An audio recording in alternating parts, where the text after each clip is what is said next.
चलिए तो आज हम लोग स्टार्ट करेंगे एनिमल टिश्यूज। क्या पढ़ेंगे? Animal tissue, NCERT chapter number 7 structural organisation of animals के नाम से आपको मिल जाएगा।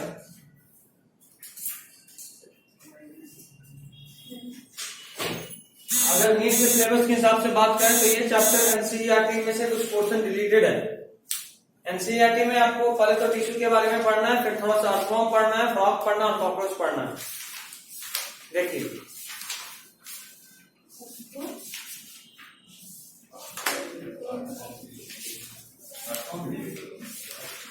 अर्थवर्म, कॉकरोच और फ्रॉग, जिसमें से पूरा पूरा फ्रॉग और पूरा पूरा अर्थवर्म डिलीटेड है। सिर्फ कॉकरोच पढ़ना बढ़िया है, तभी से पढ़ेंगे ना। नहीं, ये बहुत पहले से डिलीटेड है, मतलब बस बुक में है बट ऑलमोस्ट 2017 से, हमारे टाइम से ही 2016 से डिलीट कर दिया है, तो हमें यहाँ कोई चांस नहीं। ठीक है, तो आप अर्थवर्म और कॉकरोच को छोड़ सकते हो। रिस्क फैक्टर को रिड्यूस करते हुए हम उन सब में से, मतलब अर्थवर्म और फ्रॉग में से 2-3 लाइन बोलेंगे, याद कर लें दोनों में से। जो अगर आउट ऑफ सिलेबस जाके पूछा तो पूछेगा, नहीं तो नहीं पूछेगा। अगर आया भी तो क्या होगा? आउट ऑफ सिलेबस, क्योंकि ऐसा एक बार क्वेश्चन आ चुका है 2017 में ही। 2016 में हटाया था, 2017 में एक बार दोबारा आया था फ्रॉग के रिप्रोडक्टिव सिस्टम से, तो उसके बाद से हम लोग रिस्क लेना छोड़ दिए, बट उसके बाद से कभी आया नहीं। 2018 में नहीं आया, 19 में नहीं आया, 2 बार हुआ 19 में, 20 में भी 2 बार हुआ, नहीं है। तो टोटल 5 नीट से नहीं आया है, बट रिस्क फैक्टर क्यों लेना? 3 लाइन ही तो याद करना है, अर्थवर्म और फ्रॉग मिला के तो कर लेंगे, है ना। चलिए एनिमल टिश्यू को सीधा सीधा स्टार्ट करने से पहले हम चाहते हैं थोड़ा सा भूमिका बना लें। बनाते हैं भूमिका, लिखिए। एनिमल टिश्यू के स्टडी को बोलते हैं हिस्टोलॉजी। लिखिए histology.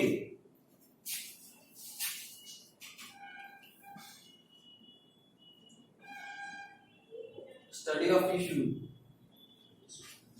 Study of tissue. Book में ही लिखे ना, कॉपी का जो लिखना है क्या?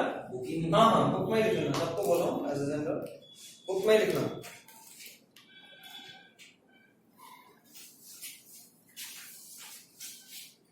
मार्सेलो मालपिजी,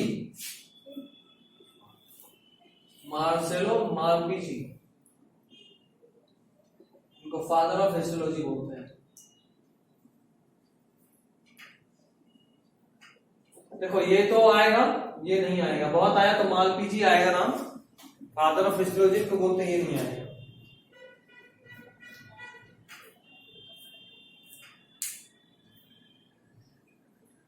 हो गया, मार्सेलो मालपिजी का बात हमने करा। अगला टिश्यू को जरा डिफाइन करना, निकालिए एक सब heading, tissue. What is tissue?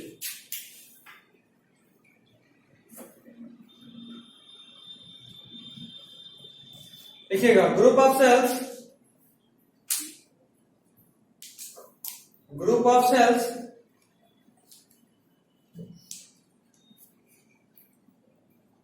having similar origin, having similar origin may have similar or dissimilar function,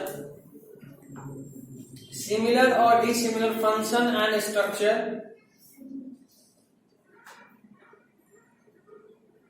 may have similar or dissimilar structure and function and coordinate with other cells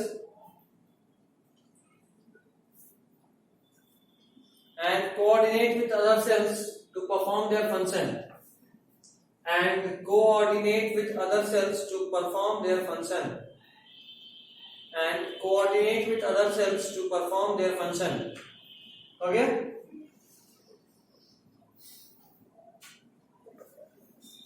कोई example बताओगे जहां पे कि tissue ऐसे normally जो लगता है कि टिश्यू ग्रुप ऑफ सेल्स ऐसा है जिसका स्ट्रक्चर कॉमन हो, फंक्शन कॉमन और ऑरिजिन कॉमन हो। जैसे मान लो मस्कुलर टिश्यू, जितने भी मसल है सबका स्ट्रक्चर सेम है, फंक्शन भी सेम है ना, और ऑरिजिन भी कॉमन है। ऑरिजिन से मेरा क्या मतलब है, इसको जरा हम समझाना चाहते हैं। आपको इक्टोडर्म मेसोडर्म बताया था मैंने? नहीं, ठीक है, बता रहा हूँ, थोड़ा ध्यान दीजिएगा। ऐसे तो ये कायदे से एनिमल किंगडम में आता है, बट मैं अभी बता रहा हूँ, देखना था। एनिमल किंगडम में इसको एक्सप्लेन नहीं करूंगा। देखो क्या है ये? शाबाश। ये क्या है? ये क्या? ओवम।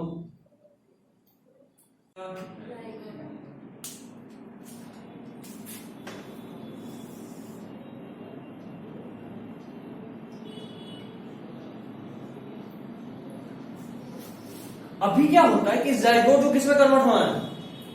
फीटस। बिल्कुल, पहले एम्ब्रायो बनेगा फिर फीटस में कन्वर्ट होगा।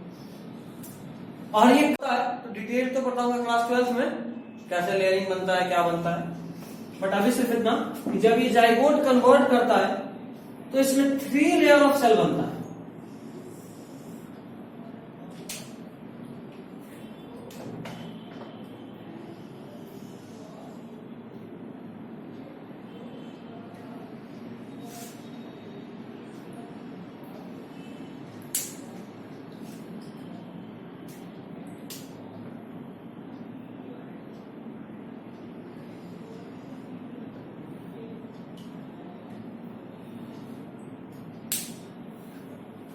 कितना लेयर दिख रहा है आपको? सबसे अंदर वाले को बोलते हैं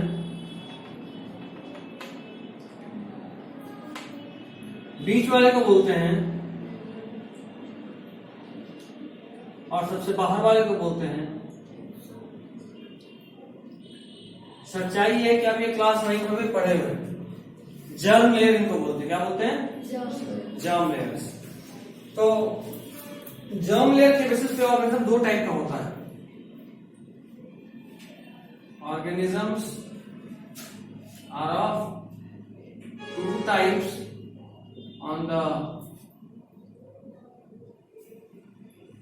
basis of germ layers.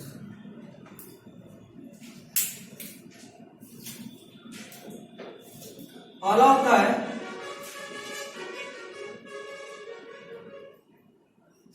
Diploblastic और दूसरा होता है, ऐसा पढ़े और रोहित? यस सर, पढ़े थे सर। याद है सब साफ? याद है, ठीक। First is diploblastic and second is triploblastic. एक बात और ध्यान रखना, जब आप एनिमल किंगडम पढ़े होगे या जब आप क्लास 9 में पढ़े होगे तो आपको याद होगा फाइलम्स। सबसे पहले पोरीफेरा, फिर नाइडेरिया या फिर उसका एक और नाम था सिलेंट्रेटा। थोड़ा और डेवलप हुआ तो बना टेनोफोरा, और डेवलप तो platyhelminthes, nemathelminthes, aschelminthes, annelida, arthropoda, mollusca, hemichordata, कोडाटा और फिर कोडाटा में वापस से 4-5 pisces, amphibia, reptilia, aves and then mammalia. ठीक, इसमें थोड़ा क्लासिफिकेशन और पढ़ेगा ही इस साल 11th में, कटेगा नहीं। हम लोग मैमेलिया को वापस से 3 पार्ट में बांटेंगे, प्रोटोथेरिया, मेटाथेरिया, यूथेरिया। उसके अलावा पहले कोडाटा को बांटेंगे 2 अलग अलग सुपर क्लास में, फिर सब क्लास, फिर क्लास, ऐसे करके।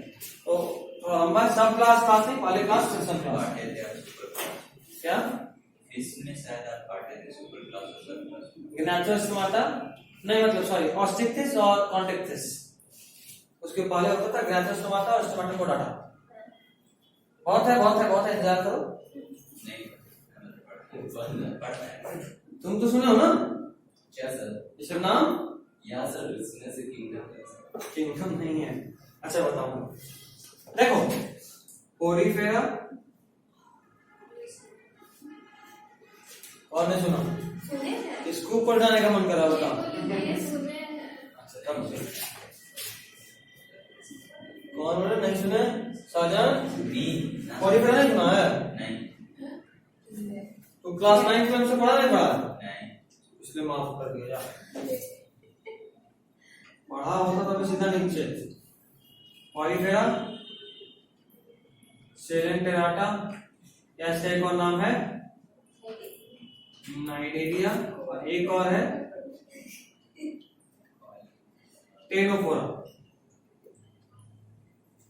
पोरिफेरा, स्नेमटोटा, नाइटेरिया या फिर टेनोफोरा, ये 3 ऐसा फाइलम है जिसमें कि 2 ही जर्म लेयर होता है। कितना?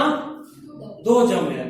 इनमें क्या होता है, जैसे पोरिफेरा का अगर मैं बात करूं स्पेशली, तो इनमें एक्टोडर्म होता है, इंडोडर्म होता है, मेसोडर्म नहीं होता है। ये भी सर एक टाइप का जाइगोट ही रहता है क्या? जाइगोट ही बाद में पहले 3 लेयर बनाता है, उसके बाद ये तीनों लेयर को स्पेशलाइज काम है। जैसे मान लो मेसोडर्म, तो मेसोडर्म का स्पेशलाइज काम है कि जितना भी रिप्रोडक्टिव ऑर्गन आप बनाइएगा। एक्टोडर्म, इसका स्पेशलाइज काम है जो स्किन है, नेल्स है, हेयर से, ये सब बनाएगा। इंडोडर्म जैसे हमारा नर्वस सिस्टम, उसको बनाने का काम किसका है? इंडोडर्म का। तो ये सब स्पेशलाइजेशन मिला हुआ है, ठीक है। तो पोरिफेरा में क्या होता है, सिर्फ एक्टोडर्म होता है, इंडोडर्म होता है, मेसोडर्म नहीं होता। तो इनमें कितना जर्म लेयर? 2। तुम क्या बोलेंगे? डिप्लोप्लास्टिक। उसी तरह अगर आप नाइटेरिया या फिर टेनोफोरा में देखोगे तो इसमें क्या होता है, एक्टोडर्म और इंडोडर्म तो होता है, मेसोडर्म यहां भी नहीं होता, लेकिन यहां मेसोडर्म की जगह पे कुछ जेली लाइक मटेरियल होता है। कैसा मटेरियल? जेली लाइक होता है, लेकिन मेसोडर्म होता है क्या? नहीं, उसका नाम होता है मेसोग्लिया। क्या नाम है? मेसोग्लिया। तो मेसोडर्म तो नहीं है, but mesoglea is present. But mind it, हमने 3 जर्म लेयर इंडोडर्म, इंडोडर्म और मेसोडर्म को कहा है, मेसोग्लिया को तो नहीं कहा। तो अगर इन दोनों के केस में बात करूं मैं, नाइटेरिया या टेनोफोरा के केस में, तो यहां भी कितने जर्म लेयर? सिर्फ 2, क्योंकि mesoglea is not a germ layer, है ना। तो इनमें भी 2। तो ये सब कैसे हुए? डिप्लोप्लास्ट। इसके बाद आया कौन सा?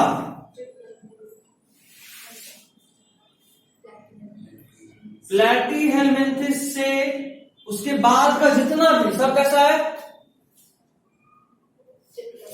ट्रिप्लोप्लास्ट है। उनमें एक्टोडर्म भी है, उनमें इंडोडर्म भी है, और उनमें मेसोडर्म भी है। समझ गया? This is germ layer. वो जैसे डिप्लोप्लास्टिक में सर वो 2 हैं सर, इंडोडर्म और एक्टोडर्म। हाँ, और वो जो सर मेसोडर्म नहीं होता, नहीं होता इसमें। मेसोग्लिया भी सब में नहीं, पोरिफेरा में वो मेसोग्लिया में नहीं होता, इन दोनों में मेसोग्लिया होता है, मेसोडर्म नहीं होता, बट मेसोग्लिया होता है। ठीक, कहां से ये बात शुरू हुआ था? हाँ, ओरिजिन। तो ओरिजिन का मतलब ये होता है कि किस जर्म लेयर से बना है। जैसे अभी मैंने बोला ना, रिप्रोडक्टिव सिस्टम जितना भी किससे बना है? मेसोडर्म। क्या चीज? रिप्रोडक्टिव। हाँ, आपने सर अभी इंडोडर्म बोले थे। इंडोडर्म तो नर्वस। हाँ, एक तो से नेल्स, हेयर, स्किन, ये सब हो गया। तो अगर मैं कर रहा हूं रिप्रोडक्टिव सिस्टम, तो वहां एक ही टिश्यू है क्या? बहुत सारा टिश्यू है। वो सब का सब किससे बना है? मेसोडर्म। तो सबका ओरिजिन सेम रहा। तो ओरिजिन का मतलब यही कि वो किस जर्म लेयर से बना है, एक्टोडर्म से बना है, इंडोडर्म से बना है, या फिर मेसोडर्म से बना है। तो अक्सर सेम होता है। बट अगर आप जैसे एग्जांपल लो, ये जरूरी नहीं कि हमेशा ऐसा ही हो। अगर आप एग्जांपल लो ब्लड का, blood is a fluid connective tissue, आप सभी ने क्लास 9 में पढ़ा है, blood is a fluid connective tissue. तो ब्लड में क्या क्या होता है?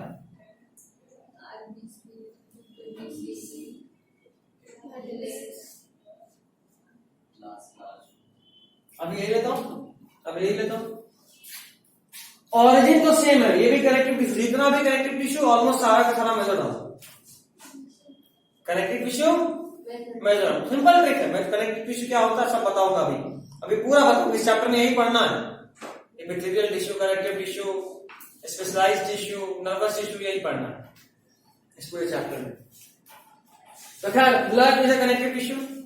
अभी ये कनेक्टिव टिश्यू का ओरिजिन तो सबका सेम हो गया, but function RBC oxygen transport, WBC defence, platelet blood clotting अलग अलग होंगे। सेम आरबीसी ओवल या biconcave, WBC amoeboid, platelet fragments के फॉर्म में होता है। सेम है? नहीं, मतलब शेप सेम हो भी सकता है, नहीं भी हो सकता, फंक्शन सेम हो भी सकता है, नहीं भी हो सकता, बट ओरिजिन हमेशा सेम। समझे नहीं समझे? चलिए, तो अभी ये सब जो बताया हूं, ये सब एनिमल किंगडम की चीजें, वहां पे वापस नहीं बताऊंगा, तो कहीं लिख लीजिए, कहीं लिख लीजिए, वहां भी आएगा। ऑरिजिन में आता है क्या? ब्लड ऑरिजिन नहीं आता, ऑरिजिन का मतलब कि कहां से बना, इंट्रोडर्म से बना, मेसोडर्म से बना या एंडोडर्म से बना। और ब्लड का आरबीसी का ब्लड मैंने बताया कि सब मेसोडर्म से बना हुआ है, तो सारा का सारा आरबीसी भी मेसोडर्म से, डब्ल्यूबीसी भी मेसोडर्म से, प्लेटलेट भी मेसोडर्म से ही, तो ऑरिजिन तो सेम रहा। But if I am talking about function, WBC RBC platelets का अलग अलग function, if I am talking about the same it is also different. Getting my point? Okay, फटाफट लिख लीजिए। बुक में सर हाँ पूरा हाँ हाँ हाँ। चलिए, तो इसके आगे हम थोड़ा सा बढ़ते हैं। लिखिए, tissue level of organisation, book में ऊपर में बहुत स्पेस है यार, स्पेस को यूज करो। Tissue level of organisation, tissue level of organisation first appeared in Nigeria. Tissue level of organization first appeared in Nigeria. पहली बार किसमें अपीयर हुआ था tissue level of organisation? Nigeria में। ठीक है,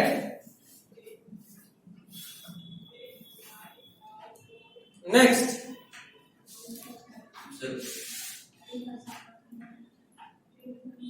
देखिए, components of animal tissue.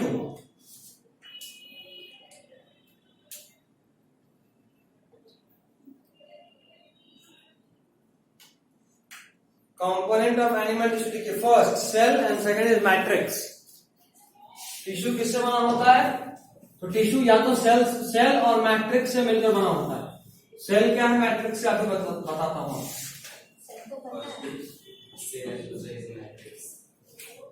Tissue किससे मिलकर बना है? तो सेल से मिलकर बनाया और मैट्रिक्स से मिलकर बनाया। एक और टर्म आता है, साथ सुने होंगे कभी, ईसीएफ, एक्स्ट्रा सेलुलर फ्लूइड। सुने कभी? इसका पूरा नाम लिख लो, extra cellular fluid.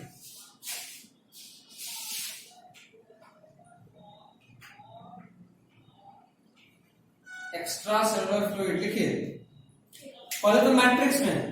Yes sir. Non living, non living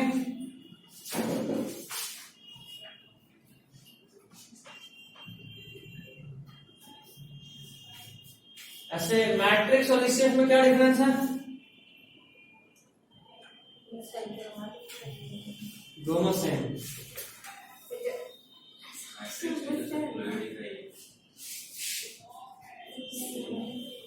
एक और टर्म आता है टिश्यू फ्लूइड, सुने?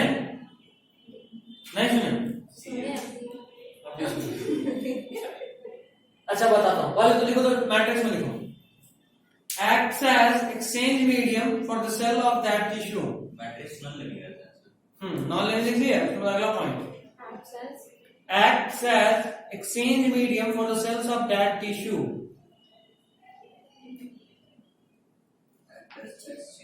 exchange medium For the cells of that tissue. Acts as exchange medium for the cells of that tissue. हो गया? Next point, very important, matrix is given out by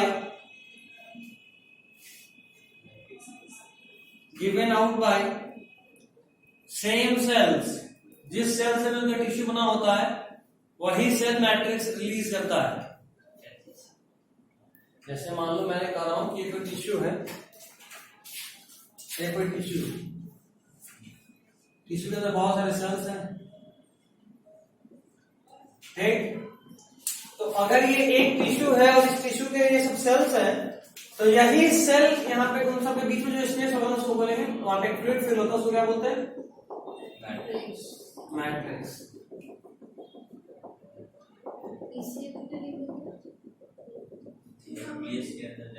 ले ECF को बोलते हैं।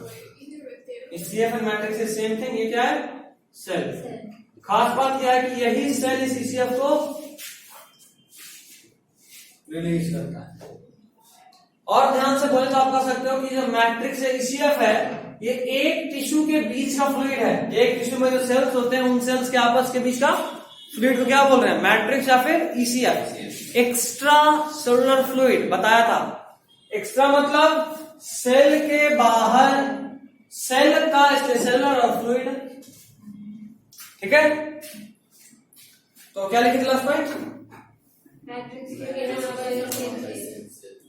Same cell except blood, ये exception बड़ा important है।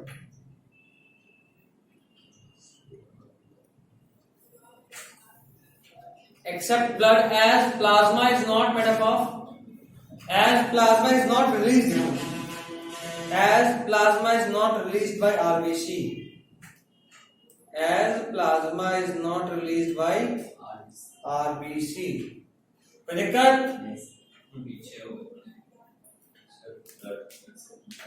अगला पॉइंट लिखिए टिश्यू फ्लूइड। ये बता दिया ना, ये डायग्राम बना लेना। एक टिश्यू के अंदर का जो फ्लूइड है उसको बोलेंगे tissue fluid.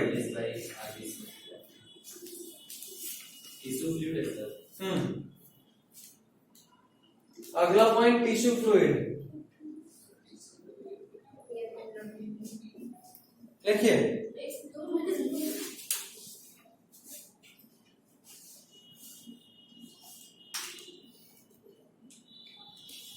The material which lies between the two tissue, the material which lies between two tissue, the material tissue fluid, the material which lies between two tissue, the material which lies between two tissue, क्या बोलेंगे? Tissue fluid. चलिए अब भी diagram बना लीजिए। Intercellular substance basic को साथ किसको? इंटरसेलुलर सब्सटेंस दो सेल के बीच में ये, ठीक है। डायग्राम बन गया, बनाइए।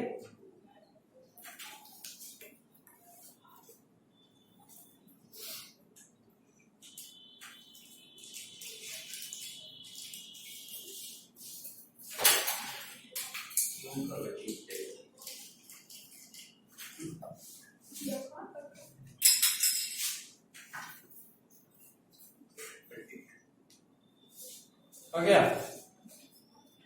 चलिए लिखिए एनिमल टिश्यू आर 4 टाइप्स। कितना स्पेस बचा है? थोड़ा यूज इट। नहीं दूसरा पेज मत पूछना, 101 में बहुत से लिखना है। ऐसे थोड़ी ना सर, आप बोलेंगे नहीं पहले। अरे जिस पेज में भी तक हम एपिथेलियल टिश्यू बोले हैं तुम लोग एपिथेलियल टिश्यू वाले पेज में हो गए।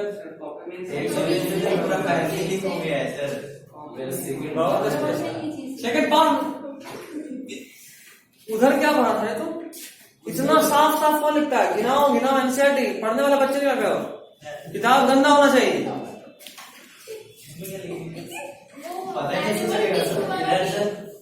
इस तरह भी स्पेस है कौन? छोड़ के बच्चा समझ नहीं, बच्चा समझ के मत छोड़ो। टाइप उधर चलेगा। अच्छा तुम लोग एनिमल किंगडम में लिखे थे, ओ समझदार हो। छोटा सा लिखना सीखो। सही लिखिए, types of 4 types of animal tissue.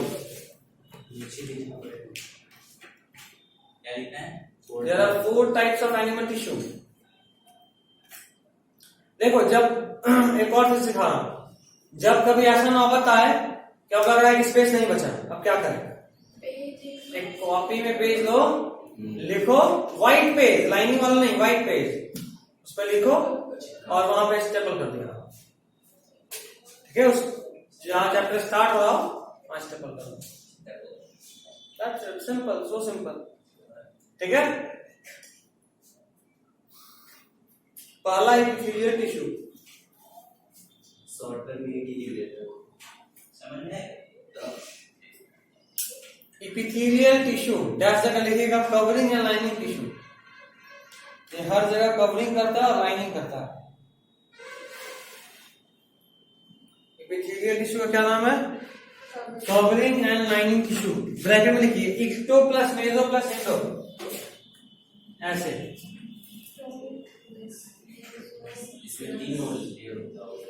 नहीं मतलब जो एपिथेलियल टिश्यू है वो इन तीनों में से किसी भी लेयर से मिलकर बन सकता है। एंडो से भी मिलता है, बनता है, मेसो से भी बनता है, एंडो से भी बनता है। साफ साफ लिखा है, कोई बात नहीं।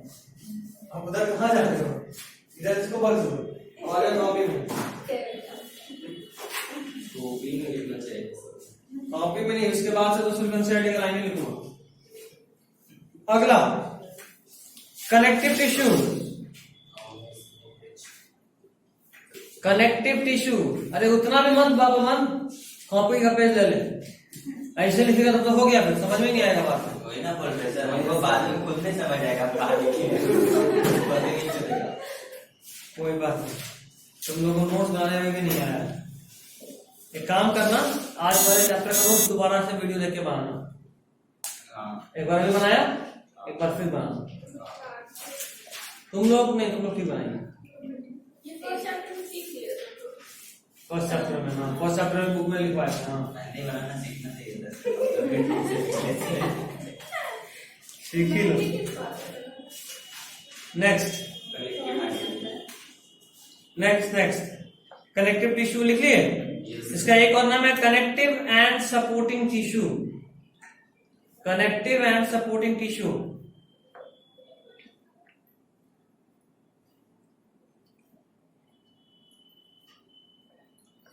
ब्रैकेट में लिखिए मेसोडर्मल, ये सब का सब मेसोडर्मल ही होता है। हो गया? Yes sir.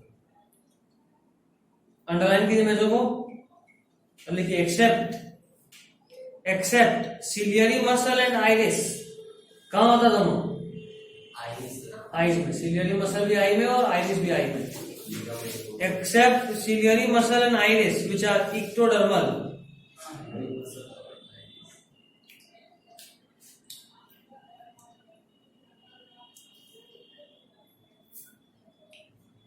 Except ciliary muscle and iris which are ectodermal। हो गया? तीसरा skeletal tissue,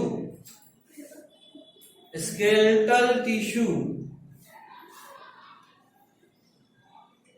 कुछ ज्यादा ही खुद टेंथ वाला सब अभी जाकर वहां गया काफी है वो।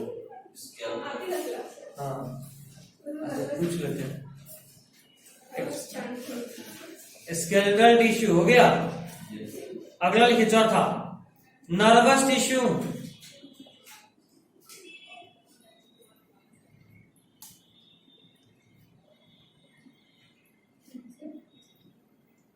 नर्वस टिश्यू हो गया।